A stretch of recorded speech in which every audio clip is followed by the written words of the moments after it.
বিস্তৃতভাবে বলার প্রয়োজন আছে বলে আমি মনে করি না। রাধাচরণ দেববর্মা এই অবস্থান শুরু হওয়ার মুখে 6 দফা দাবিকে সংক্ষিপ্ত পরিসরে ব্যাখ্যা বিশ্লেষণ রেখে এই আন্দোলনকে শক্তিশালী করার জন্য আহ্বান রেখেছে।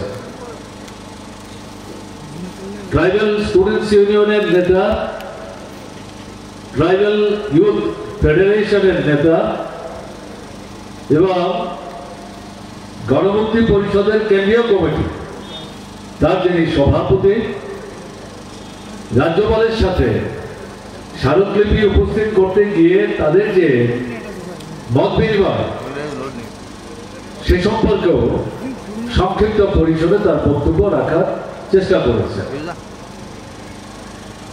আমি খুব সংক্ষেপে যে কথা বলবো,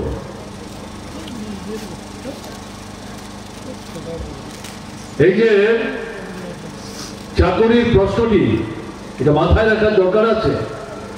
এটা শুধু ত্রিপুরা জিএমপি প্রশ্নটা তুলেছে ঘটনা তা না। আজ থেকে কিছুদিন আগে দিল্লিতে জাতীয় স্তরে উপজাতি জনগণের জাতীয় মঞ্চ যার নেতা, অন্যতম নেতা কমরেড জিতেন চৌধুরী, তাদের উপস্থিতিতে ভারতবর্ষের বিভিন্ন রাজ্য থেকে উপজাতি জনগণের মধ্যে গণতান্ত্রিক দৃষ্টিভঙ্গি নিয়ে কাজ করেন। তারা সম্মিলিত হয়ে মূলত এই বেকার সমস্যা এবং বিশেষ করে উপজাতি অংশের ছেলেরা মেয়েরা কিভাবে বঞ্চিত হচ্ছেন, প্রতারিত হচ্ছেন, আলোচনা শেষে তারা যে দাবি সেখানে উত্থাপন করেছেন এবং এই দাবিকে ভিত্তি করে সারা ভারতবর্ষে রাজ্যে রাজ্যে রাজ্যপালের সাথে সাক্ষাৎ করে এরকম অবস্থান ধর্মঘটের আয়োজন করার মধ্য দিয়ে স্মারকলিপি যাতে উপস্থিত করা হয়, তাই আমি কথাটি উল্লেখ করার চেষ্টা করলাম। বিষয়টি বিচ্ছিন্নভাবে ত্রিপুরার এটা মনে করার কারণে, কিন্তু ত্রিপুরার পরিস্থিতিতে তার একটা বিশেষত্ব আছে। 2018 সালে বিজেপি বামপন্থী ফ্রন্ট সরকারকে ক্ষমতা থেকে হটাবার জন্য স্লোগান দিয়েছিল, চলো পাল্টাই। 293টা প্রতিশ্রুতি রেখেছিল, তার থেকে বাছাই করে 7 দফা প্রতিশ্রুতি তাদের এই নির্বাচনী ইশতেহারের প্রথম পাতা হিসাবে, পৃষ্ঠা হিসাবে সংযুক্ত করে তার মধ্যে বিশেষভাবে তারা প্রতিশ্রুতি দিয়েছিলেন। শূন্যপদ পূরণ করবেন, তাদের হিসেব ত্রিপুরায় নাকি সেই সময়ে 50,000 সরকারি কর্মচারীদের পদ শূন্য পড়ে আছে। অসত্য কথা, আমি মিথ্যে শব্দটা ব্যবহার করছি না, আমি অসত্যই বলছি। কারণ বামফ্রন্ট সরকারে থাকাকালীন সময়ে বছরে 2 বার করে অর্থ দপ্তরের সহযোগিতা দিয়ে রাজ্যে বর্তমানে কত কর্মচারী আছেন, প্রথম শ্রেণী থেকে একেবারে সর্বনিম্ন যে শ্রেণী ABCD, তার হিসেব, সংরক্ষণের পদ কত, তাতে কতজন কোথায় কাজ করছেন তার হিসেব, চাকরি থেকে অব্যাহতি নিয়েছেন অথবা প্রাকৃতিক কারণে প্রয়াত হয়েছেন, সে কারণে কত পদ শূন্য পড়ে আছে, তাতে A ক্যাটাগরি কত, B ক্যাটাগরি কত, C কত, D কত, এর মধ্যে সংরক্ষিত পদ কত, উপজাতিদের জন্য সংরক্ষিত, তপশিলীদের জন্য সংরক্ষিত কত পদ। বছরে 2 বার বামফ্রন্ট সরকারের মন্ত্রিসভা এই তথ্যগুলো সংগ্রহ করে ব্যাপকভাবে গভীরে গিয়ে বিশ্লেষণ করে মন্ত্রিসভায় সিদ্ধান্ত দিতেন। অগ্রাধিকারের ভিত্তিতে একসাথে সবাইকে হয়তো একই বছরে এই শূন্যপদ পূরণ করার মতো পদক্ষেপ নেওয়া সম্ভব ছিল না, সক্ষম ছিল না আর্থিক কারণে। কিন্তু তারপরেও প্রত্যেক বছর অগ্রাধিকারের ভিত্তিতে এই শূন্যপদগুলো পূরণ করার জন্য বামফ্রন্ট সরকার পদক্ষেপ গ্রহণ করতেন। দাবিকে আমি সব দাবিতে যাচ্ছি না। 200 দিন রেগা 600 টাকা বলছি, এটাও আঠারো বিধানসভা নির্বাচন, বিজেপির নির্বাচনী হিসাবে প্রতিশ্রুতি। দেশের কোথাও 200 দিন নাই। বিজেপি বলছে তার কেন্দ্রীয় অর্থমন্ত্রী অসুস্থ ছিলেন, তাকে উড়িয়ে এনে প্রেস ক্লাবে বসিয়ে নির্বাচনী ইশতেহার তার হাত দিয়ে উপস্থিত করে তাকে দিয়ে বলিয়েছেন আমি কেন্দ্রের অর্থমন্ত্রী।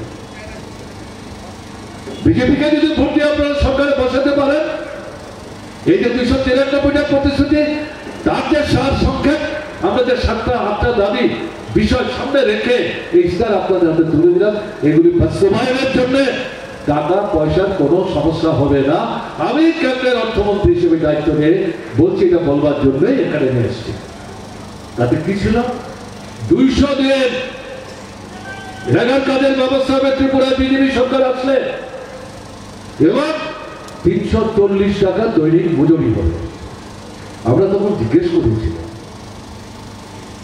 ভারতবর্ষে 29টা 30টা রাজ্য আছে, কেন্দ্রের বিজেপি সরকার ছাড়াও আরো 8টা-9টা রাজ্যে কোথাও সরাসরি বিজেপি সরকার চালাচ্ছে, কোথাও অন্য দলকে সাথে নিয়ে বিজেপি সরকার চালাচ্ছে। একটা রাজ্য দেখাতে পারেন, বা ভারতবর্ষের এমন কোন রাজ্য দেখাতে পারেন যেখানে রেগার কাজ 200 দিন চলছে? একটা রাজ্য নাই। একটা রাজ্য দেখাতে পারেন যেখানে মজুরি 340 টাকা পায়, 300 টাকার উপরে 3টা-4টা রাজ্য পেত, তার মধ্যে কেরালা, কর্ণাটক, তামিলনাড়ু এবং হরিয়ানা। তারাও 340টা, 300 থেকে কিছু বেশি। এই পরিস্থিতিতে দাঁড়িয়ে আপনারা যে কথাগুলো বলছেন, ত্রিপুরায় বিজেপি সরকার তৈরি হতে পারলে পরে আপনারা 200 দিনের কাজ 340 টাকা মজুরি দেবেন। বামফ্রন্ট সরকারের পক্ষ থেকে কেন্দ্রীয় সরকারের কাছে এক এক রাজ্যে এক এক রকম মজুরি, তারা তাদের মতো করে সুবিধাজনক সেখানে মজুরি হার নির্ধারণ করার ফর্মুলা বানিয়েছে। আমরা বললাম আপনার যে কোনো ফর্মুলা আপনি বানান, ত্রিপুরায় তো শিল্প নাই, কল নাই, কারখানা নাই, আগে সরকারগুলো কিছু করেনি, আমরা এগুলো করবার জন্য চেষ্টা করছি। কৃষি পেছনে পড়া, কৃষির উপর নির্ভর করছে আমাদের অর্থনীতি এবং শিল্পের বিকাশ, সেই কৃষিকে উন্নত করার চেষ্টা করছি। তার মধ্য দিয়ে ভবিষ্যৎ দিনে কৃষি শিল্পের জীবন বন্ধুর মধ্য দিয়ে বেকারদের কর্মসংস্থানের সুযোগ সৃষ্টি হবে। এখন রেগা ছাড়া কি করে হবে? আপনারা তো করছেন না ভারতবর্ষের কোন জায়গায় কেন্দ্রের সরকার। আমরা ত্রিপুরায় বামফ্রন্ট সরকার সীমাবদ্ধ ক্ষমতার মধ্যে 12 কর্মসূচি আমরা চালু করেছি। 12 মানে নগরে, সেখানে রেগা না করে আমরা যদি 100 দিন করতে পারি, 75 দিনের কাজের ব্যবস্থা করেছি। মজুরি রেগার যে দৈনিক মজুরি, সেই মজুরি দেওয়ার ব্যবস্থা আমরা করেছি। এরকম একটা জায়গায় দাঁড়িয়ে এই যে মজুরি, আমরা তো 12 জন্য টাকা চাইছি না, আমরা রেগার জন্য চাইছি। এই কম টাকায় কি করে হবে? বলে আপনাদের জন্য তো আলাদা কোনো ফর্মুলা করা যাবে না, বাইরে তো যাওয়া যাবে না, এটাই তো কেন্দ্রের নিয়ম। তো আমরা ভোটের সময় প্রধানমন্ত্রীর দৃষ্টি আকর্ষণ করে জানবার চেষ্টা করেছিলাম, কিসের ভিত্তিতে আপনি প্রতিশ্রুতি দিচ্ছেন? আমাদের পার্শ্ববর্তী রাজ্য আসাম, কতদিন রেগার কাজ চলছে, কত টাকা তাদের মজুরি?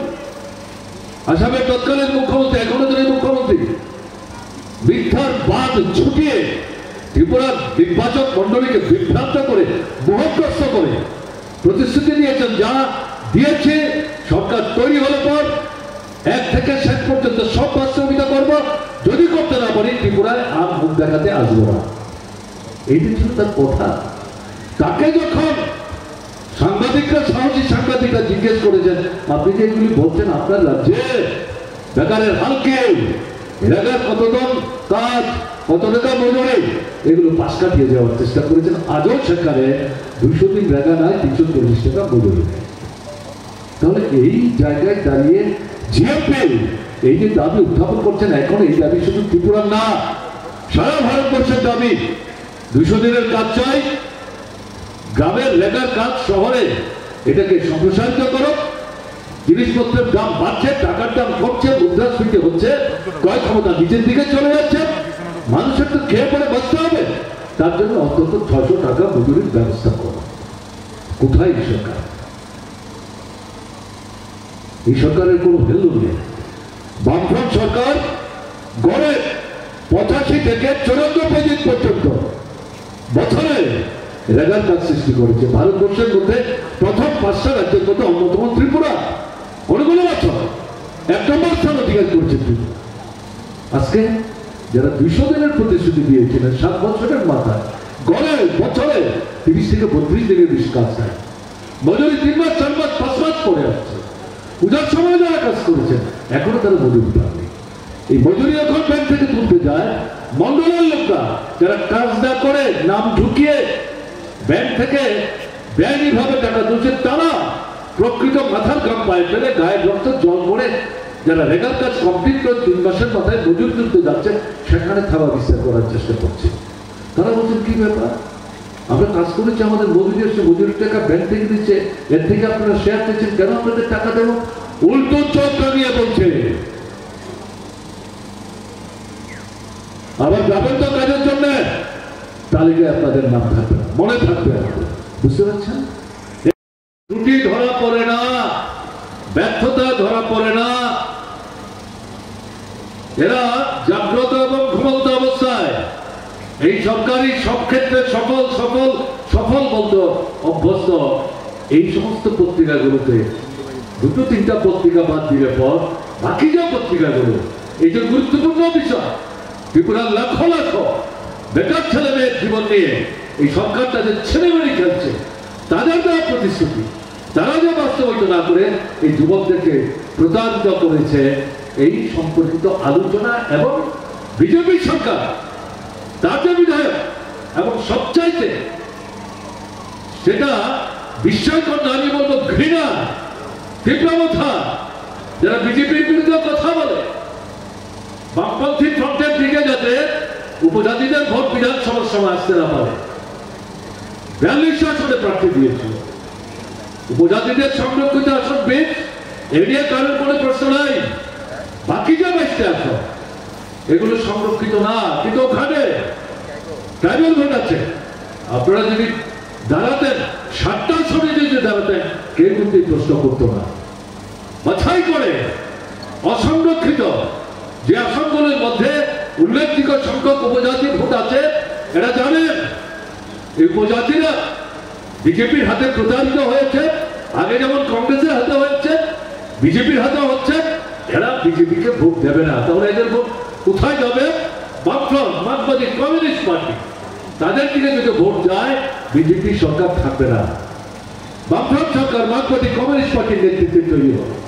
এটাকে প্রতিহত করবার জন্য অসংরক্ষিত আসনে এরা তীব্রতা উপজাতি প্রার্থী যার করে সেই ভোটের মধ্যে তারা বিভাজন তৈরি করে বরঞ্চ ভোট তাদের দিকে তথাকথিত উপজাতি ঐক্যের স্লোগান তুলে টেনে নিয়ে বিজেপি সরকার থেকে বাঁচতে সাহায্য করেছে। এরা কিন্তু বিজেপির বিরুদ্ধে কথা বলে 19 ভাগ ভোট পেয়েছে, 13টা আসন পেয়েছে 6 মাসের মাথায়। এই 13 জন বিধায়ক নেই, তীব্রতা 6 মাস আগে যে বিজেপির বিরুদ্ধে বিষোদ্গার করেছে, আকাশ পাতাল মথিত করার চেষ্টা করেছে, তারা বিজেপি সরকারে ঢুকে যায় 2 জন মন্ত্রী সহ।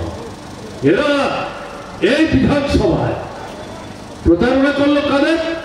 শুধু অনুপজাতি না, অনুপজাতি উপজাতি নির্বিশেষে উপজাতি, তফসিলি, ওবিসি, সংখ্যালঘু, এই ত্রিপুরার লক্ষ লক্ষ বেকার ছেলে মেয়েদের সাথে তারা প্রবঞ্চনা করলো। বিজেপির সাথে হাত তুলে এক পায়ে দাঁড়িয়ে নয়ন সরকারের প্রস্তাবের বিরোধিতা করে তাকে পরাস্ত করল। নয়ন সরকারের প্রস্তাব পরাস্ত করে না, এরা নিজেরাই তাদের যে ক্রমাগত চেহারা, প্রতারকের চেহারা, প্রবঞ্চকের চেহারা, যুবক বেকার যুবকদের স্বার্থের পরিপন্থিত চেহারা, তাদেরকে স্বার্থের হরণ করে তারা ভোটের সময় পরে একটা সরকারে বসতে পারলে পরে আর একটা তারা একটা ক্লেদাক্ত চেহারা কালকের বিধানসভায় তারা কিন্তু সেটা প্রমাণ করে দিল। এদের জবাব দিতে হবে।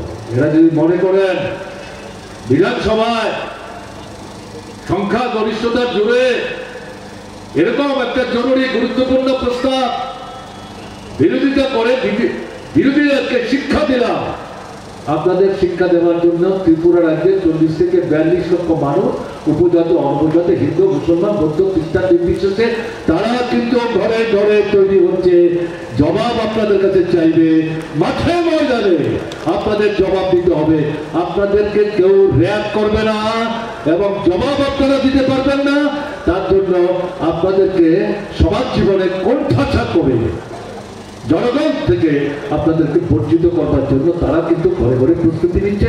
তার নিদর্শন স্বল্প সময়ের উদ্যোগে সর্বভারতীয় আন্দোলনের যে ডাক, তাতে সারাদিন গণমুক্তি পরিষদের নেতৃত্ব সংগঠনকে সঙ্গে নিয়ে এই যে কর্মসূচি, তার মধ্য দিয়ে কিন্তু তার প্রতিফলন ঘটছে।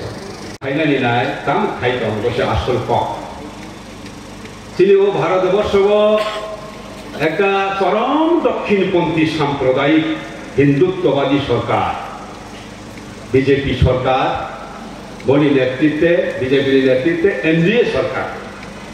তব দেশ চালক তমনিবাই বেলায় খেয়ে চিনি ট্রাইবেলনি বিপদ নাম সংখ্যা চিনি ট্রাইবেলনি যে কিছু সাংবিধানিক অধিকার ভারতনি সংবিধান তমানি আবার দিনের পর দিন শেখদাবি সংখ্যা চাকরি বাকরি according to our population ratio जों जे चाकरी माने तखनी केंद्र सरकार और राज्य सरकारी दफ्तर हब अब मानलिया अध्यक्ष मानलिया तब प्राइवेटाइजेशन बेसरकारीकरण कन्ट्राक्चुअलाइजेशन आउटसोर्सिंग आमतिर पक्षावै बर चिनी जे एसटी कोटा तो माने चाकरी बाकरी आवन बर थलु खालिया बर माने लिया जों चाकरी मानलिया बेबार से प्राइवेट खाई लाई तो खा रेल विमान बंदर समुद्र बंदर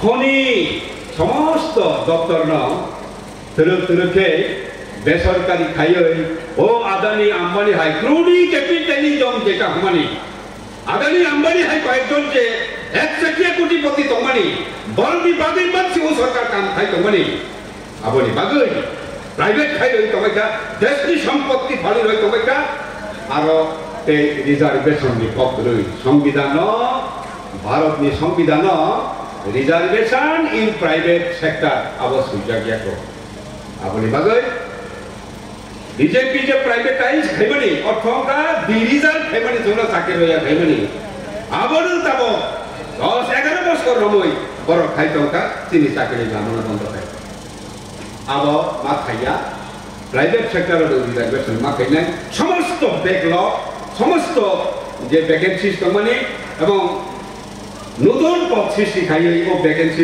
पूरण माखाई अब जों साथा जुक्तिकता गवर्नर सेक्रेटारी निर्वाचन त्रिपुरा बरफ नहीं भारतवर्ष में संख्यागरिष्ठ बरफ नहीं उत्तर पूर्वांचल बरफ नहीं अपने बगल हजार हजार लक्ष लक्ष बरफ विरुद्ध आंदोलन खेले क्या ये आंदोलन चिन्हित करा जबंखा ये आंदोलन खेले थांते ओ खबर 10 नम्बर সেই কথাটা সেই কথা মানে ইয়াগুলো তিনি আশিকানে পরবর্তীয়ে তিনি আইনে পরিণত থাকা সিএ আনখা তিনি ওয়েস্ট বেঙ্গল অলরেডি সিএ চালু থাকা ত্রিপুরা চালু খানে নেবেন নীতি ফিটন থাকা অথচ ওই সিএ চালু থাকায় ত্রিপুরা রাজ্য নিয়ে গোটা ভারতবর্ষ গোটা উত্তর পূর্বাঞ্চলে অর্থনৈতিক রাজনৈতিক সামাজিক ক্ষেত্রে যে ভারসাম্য ভয়ঙ্করভাবে ক্ষতিগ্রস্ত হয় কাজে আবার এবারে সামান্য সিএ বাতিল খাই কিন্তু আন্তরিকতামূলক কাছে মান ত্রিপুরা মাথা বরণ কিনার মা বরণ জামাই মা যারা সিএ খাইয়ায় বর্ণ মহাপত বিজেপি না ও সরকার করেন দে আর যারা বিজেপি তার সিএ বাগায় সেই কথা বর্ণিকতে সহানুভূতি জানগই সিএ বিরুদ্ধে ক্ষমতা তার মেশিন খেলেও নির্লজ্জ লাচিয়া অবনী মানব নং যদি শিয়ানি বিরুদ্ধে আছে তাদেরকে দেখায় তাইলে পরে যারা শিয়া খাই নাই বড় ধরনের সরকার করেন নাই বর্ণনের মতো তো নাই কাজে কোনো মতে নিমিয়া আপনি বাগে শিয়ে বাতিল মাঠ খেয়ে মাঠ খাই নাই এই লড়াই চলে নাই যতক্ষণ পর্যন্ত বাতিল আসা পর্যন্ত ও লড়াই চলে নাই তার খুব খারাপ আপনি লগে ফরেস্ট কনজারভেশন অ্যাক্ট এর জন্য রিজার্ভেশন মেনে রিজার্ভেশন আইন করে সংবিধানে 9 নং ধারাতে রিজার্ভেশনটা যুক্ত করে যাতে আপনার বেসরকারি ক্ষেত্র এফটিএসসিদের সেখানে নিয়োগের ব্যবস্থা করা হয় কাজে এই দাবিগুলি নিয়েই আমরা এই গণ অবস্থানে বসেছি কাজে সমস্ত গণতান্ত্রিক অংশের মানুষ এই আন্দোলনে সামিল হবেন দাবিতে সমর্থন করবেন এই আশাটুকু রেখে আবারও সকলকে থাকা